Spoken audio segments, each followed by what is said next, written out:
To really understand why our buildings are changing shape, it's helpful to get to grips with a financial concept called liquidity. Stick with us, and Billionaire's Row will start to make a lot more sense. So all assets have varying degrees of liquidity. You can think of everything that is an asset as existing somewhere on a liquidity spectrum.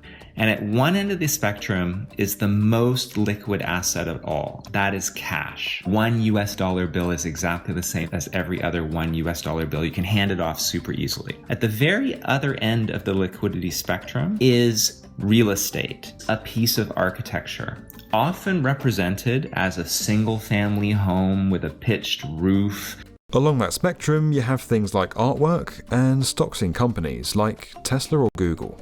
So my argument is that the logics and practices of finance capitalism is to transform buildings in such a way that they move down the liquidity spectrum to become more like a stock, more like cash.